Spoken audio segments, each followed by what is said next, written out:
So if you noticed in the last episode, I started talking about my cousin and the gender reveal and all that, and I never even got back to that. I went off on a tangent of... No, you said they had a boy and a girl. That's fine. No, they had a boy. It works. They had a boy. They had a boy. No, but there was more. There was the food.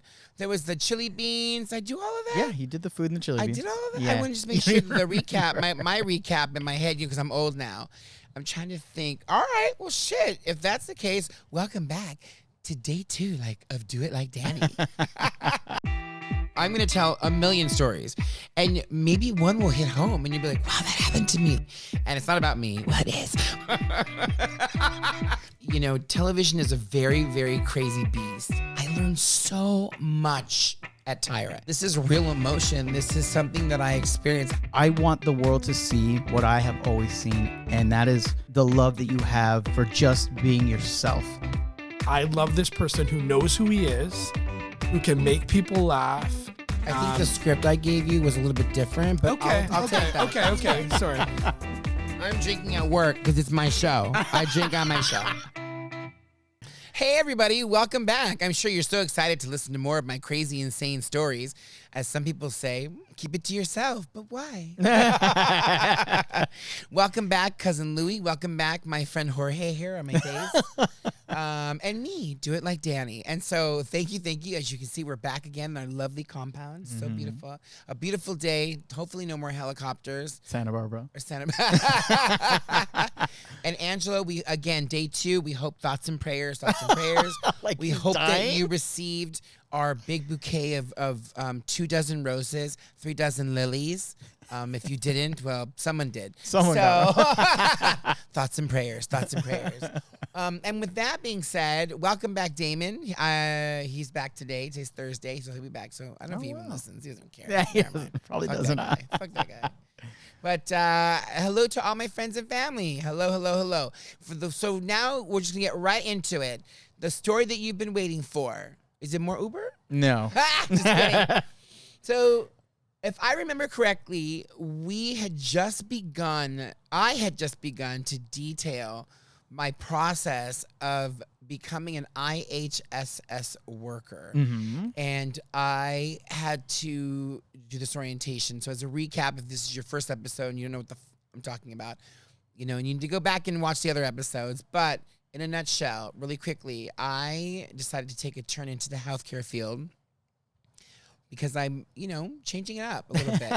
I've won some Emmys, and it's like, what? I mean, I can go for a Tony, right? Or a Razzie. Or I can go. And the way this is turning out, it's very there Razzie. Webbies? There's Webbies. I can get a Webby. This sounds like a handy, doesn't it? I gave him a Webby. I gave him a Webby. It's like, oh, is that what Spider-Man gives you? Oh, I got a Webby from Spider-Man. I think I need to become an EGOT.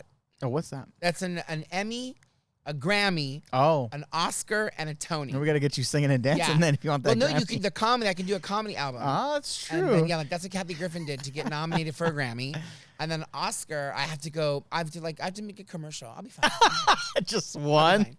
I'll start a commercial. It'll go viral, and then I'll get asked to be in a movie or something. And then I'll get my Oscar. They're like, oh my God, so amazing. Do it like Danny, he won, right? And then I'll be good. I'll probably be 70, but I'll be fine. Yep, you'll be fine. And I'll still look good. I'll still look like this at 70.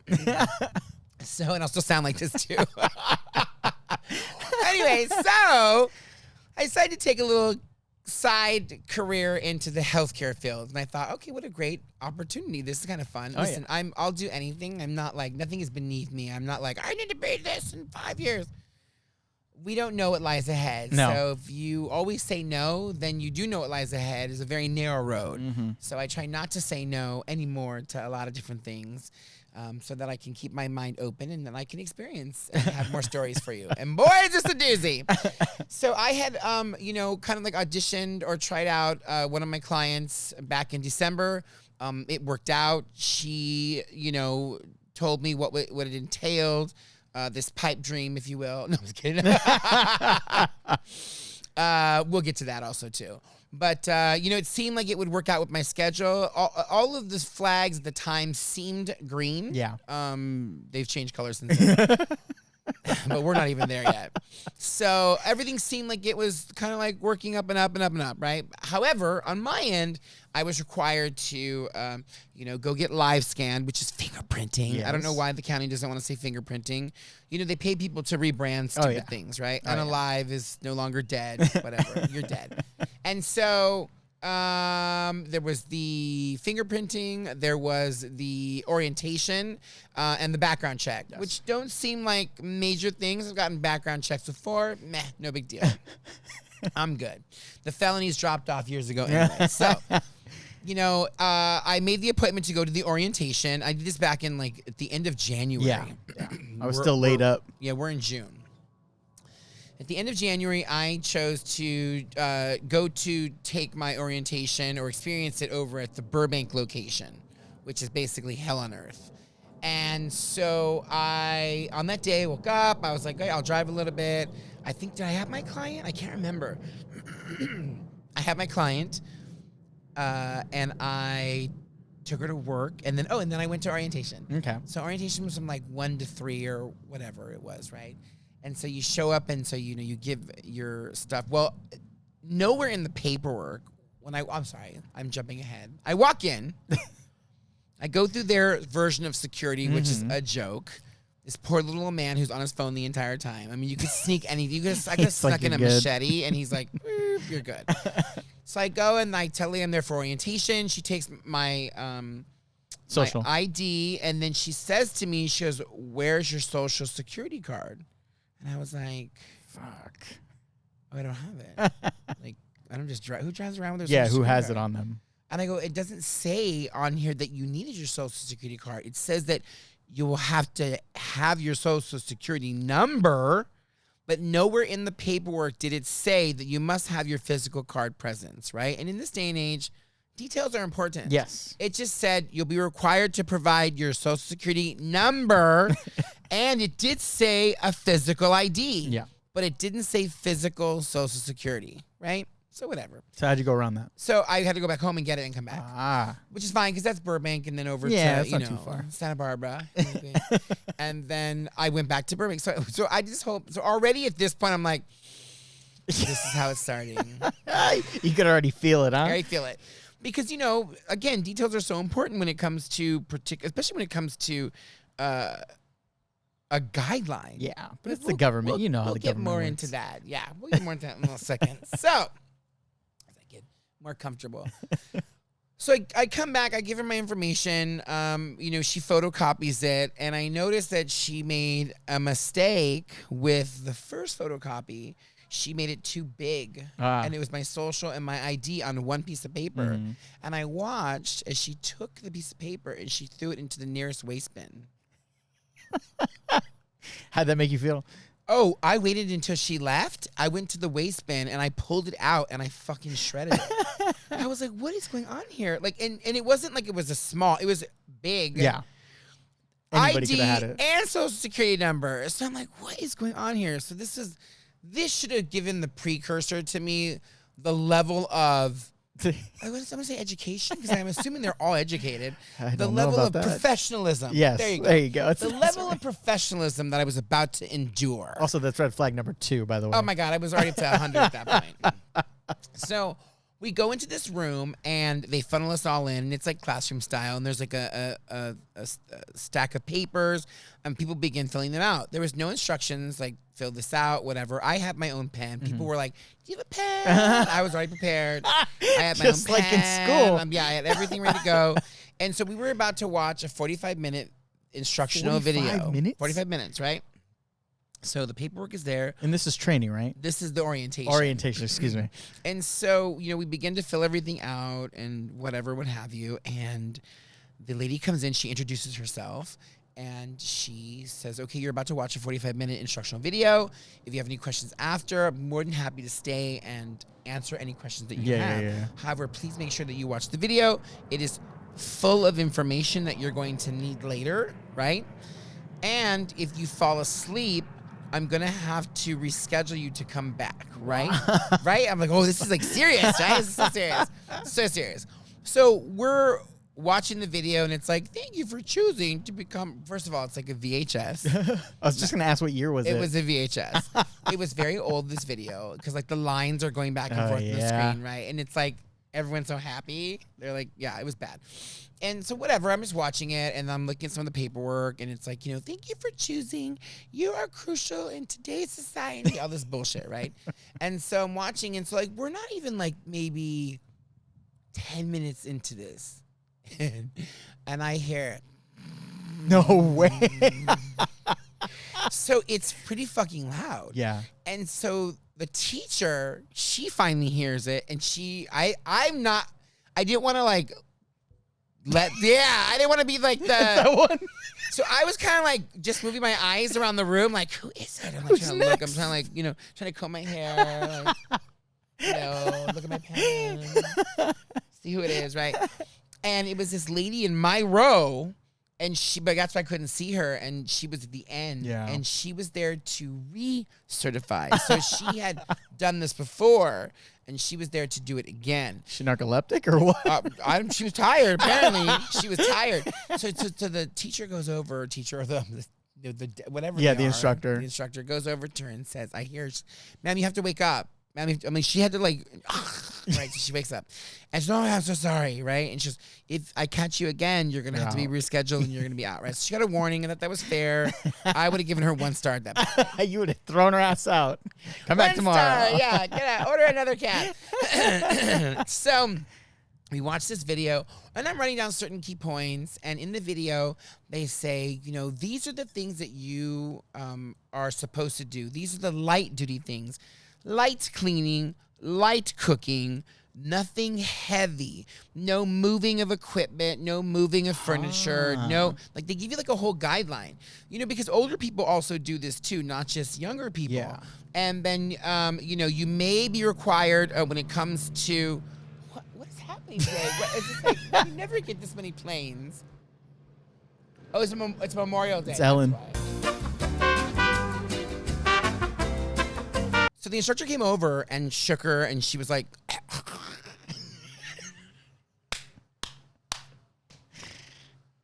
we're laughing because we're trying to record, and there's been like police helicopters, and there's been like a robbery. Now, now someone is mowing their lawn. Yeah. Start again. Okay, so she woke up the lady. She gave her a second chance. So the instructor comes over, and she nudges the lady. The lady's like, wakes her up, right? And the lady's like, oh, God, so sorry. And the instructor says to her, if you fall asleep again, I'm going to have to reschedule you to come back and take this class again, right? So everyone's like, oh, whatever. So we're watching our 45-minute instructional video. And in the video, it says, it gives you all of the things, it details everything that you are required to do. And then, and the requirements are, light cleaning, light cooking, making a sandwich, nothing that involves baking, nothing that involves like heavy, huge pots of stuff, right? No heavy lifting. Like no heavy lifting. You can't move furniture, but you can sweep and you can, mop if you want to.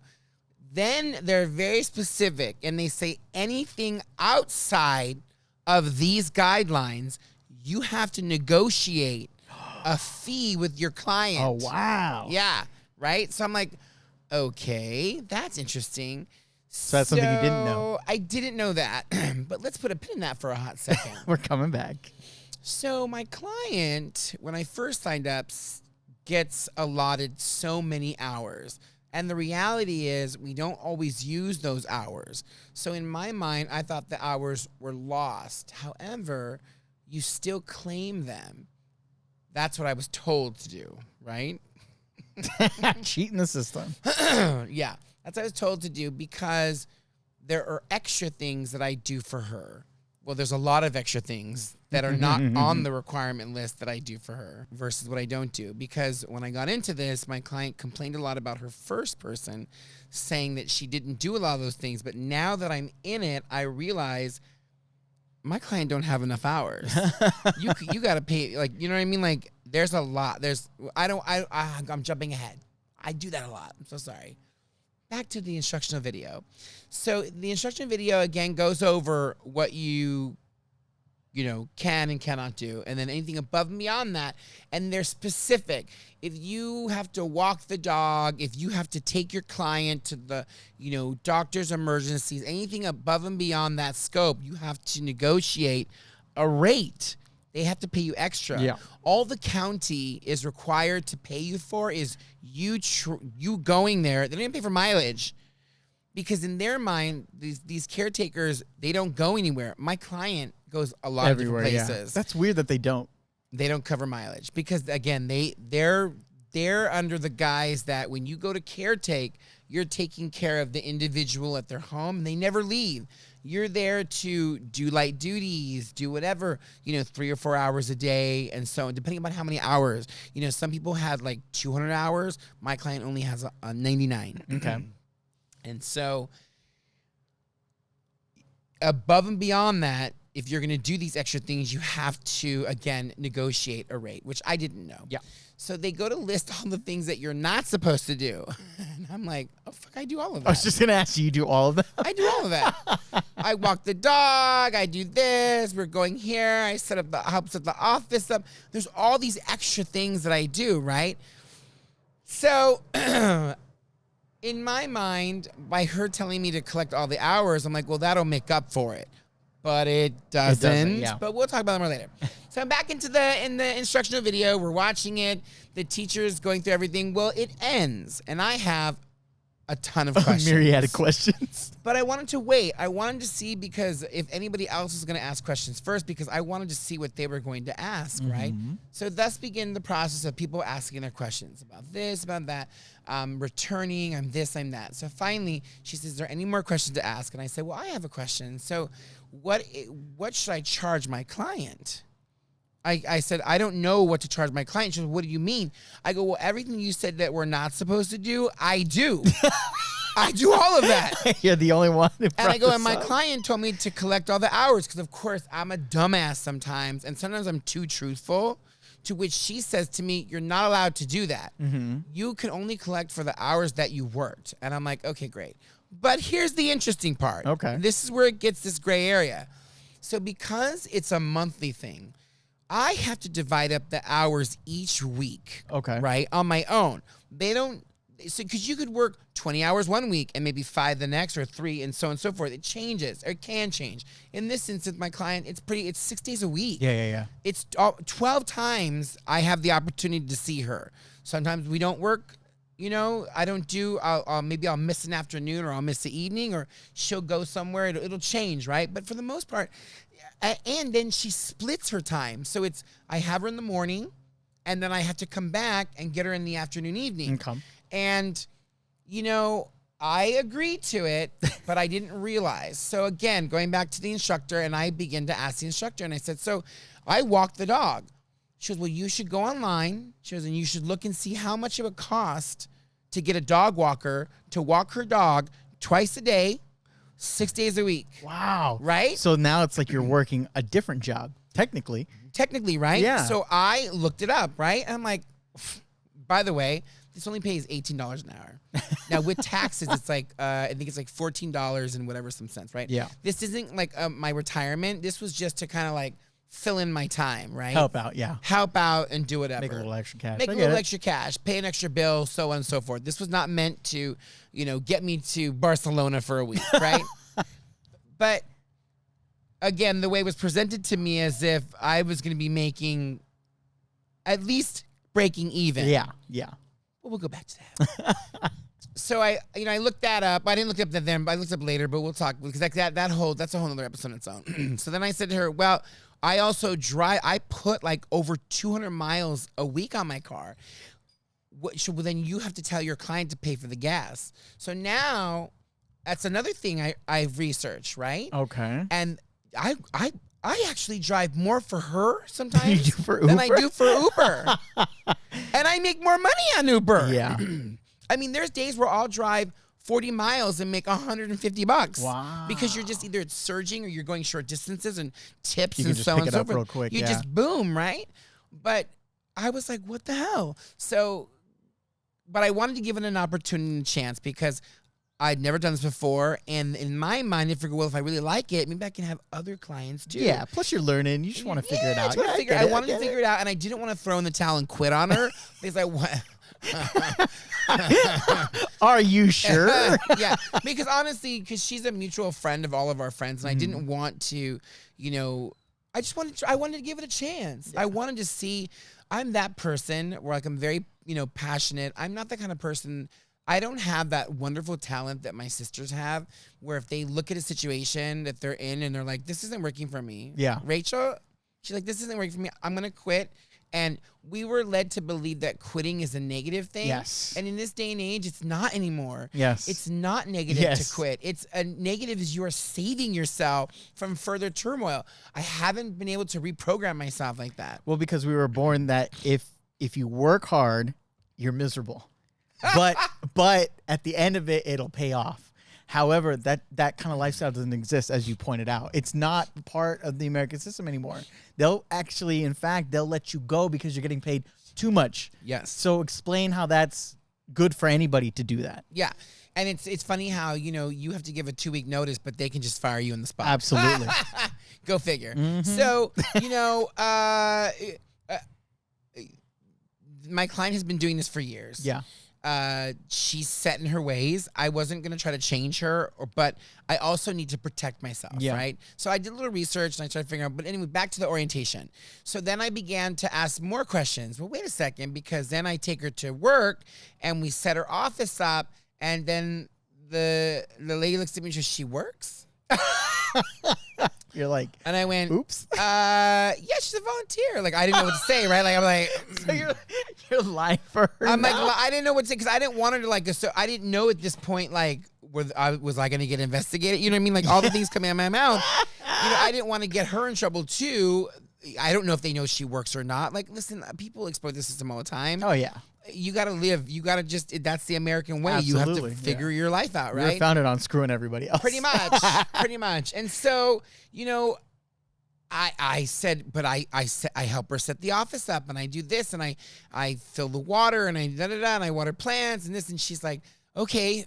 She's, well, you need to research those positions, and you need to figure out how much more. And I'm like, well, wait a second. I'm all, because this doesn't make sense to me. So you're saying I can't collect all the hours, but then now here's the fun example. So because of the way that the hours work on a monthly basis, as I said before, I have to divide them up every single week, right? Yeah. It's pretty even, Steven, for the most part, whether there's 4 or 5 weeks in the month, right? And there's 5 weeks in this month, so whatever. So the instructor says this specifically. She goes, you're going to find that there are certain weeks that, she goes, you're not allowed to work more than,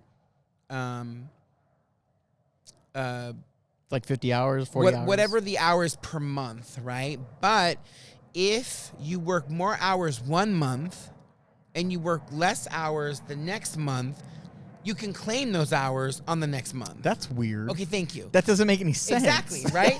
So I go, that doesn't make, I go, so you're telling me I have to nickel and dime my client and then I can't collect the hours, but the hours are there. But if I do work, I can collect them on a different month? That's the government for you. That doesn't make any sense to me. Make sense. Well, that's the way that it works. So she was getting a little agitated with me because I kept asking questions, right? Well, you started pointing out problems in this system where people go, all right, I guess. See, there's a lot of people who don't speak up, and you're not one of those I'm not one of those people.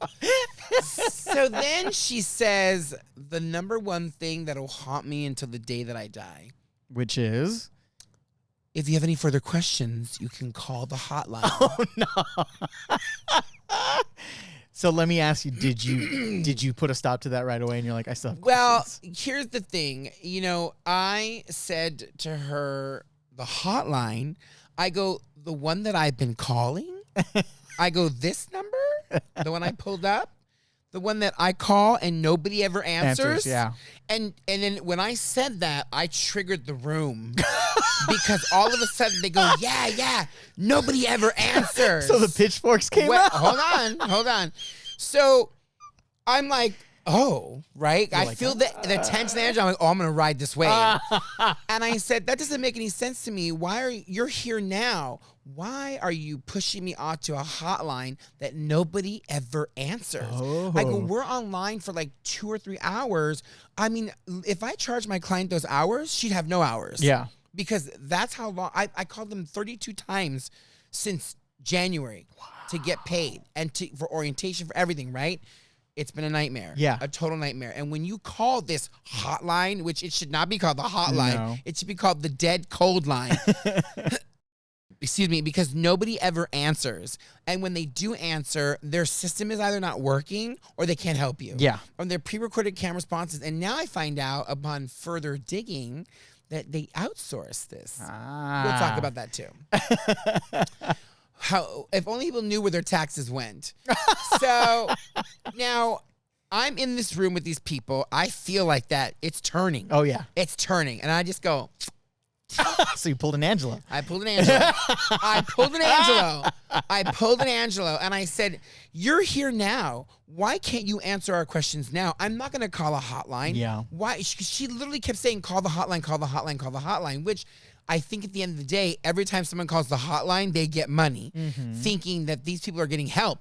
People are not getting help. Yeah. So everyone started complaining and saying, yeah, answer the questions now. Don't make us call. So you started like a mini riot. I started a mini riot. And people were like, no, every time I call, because in the hotline, it'll tell you, it'll say, if you leave your name and number, we'll call you back. And they never do. They never call you back. do. They never call you back. And then when you look at the Google reviews, they have 1 star. Oh, yeah. All of these have 1 star. It's terrible. And it's the same thing. Yeah. The system's not working. Like, how is it not working? Where are these tax dollars going? So it gets better. So I feel the tension, and I said, no, you're going to answer the questions now. And I begin to ask her another question, and she says, you'll have to call the hotline. And I'm like, I'm not calling a hotline. I said, you are here now. Isn't this what your job is to do, is to oversee this? Yeah. And to answer our questions? And with that, she goes, this is over. Oh, This is over. She shut you down. Shut me down. Wow. She goes, this is over. She goes, you have to call the hotline. And she shut the TV off. She's gathering. Come on, let's go. Everybody out. Everybody out. Everybody out. You flustered. I flustered her. She couldn't answer the questions. And then it gets better. I'm like, what I thought I would hang behind to like get her to answer some of my questions again. And what happened was everybody was waiting for me. So I'm like, what is going on? So a couple people walked out. So I stood up to walk out and everyone followed me. And they were like, oh, that's a good question. And this other lady goes, give me your phone number. I'm curious to find out how this comes out for you, because I did the same thing. Everybody had the same experience, the same examples, and they were like, I want to know how this turns out for you, because this is what I go through with my client, and blah blah blah blah. And I was like, you see, I'm not the only one. So you're a natural leader. Oh God, or instigator. A little bit of both. I mean, what's the difference? Oh really? my God. I mean, it was crazy. I couldn't believe it. And they followed me out to the parking lot. Wow. In the parking lot, I gave out my phone number like 5 or 6 times to people that were, oh, I'm curious to see like how this goes. And if I have questions, I'm going to call you. And I'm like, why call me? I don't get paid by the state. I'm barely getting paid now. What is happening? Did you tell him to reach out to the show and just leave comments? We should make up our own hotline. I should make my own hotline. Yeah. And I should redirect all those people to me. So now that I'm now armed with new information, the orientation is under my belt, now begins the process of more waiting, because now I have to wait for my background to clear and my fingerprints to clear, or my live scan. Your live scan, yeah. I think I'm going to stop it there, because there's more coming up. I'm going to leave you on that high of call the hotline. Leave a comment. And with that being said, remember to share, like, subscribe, and to always do it like Danny. Have a great week, everybody, and we'll see you next week.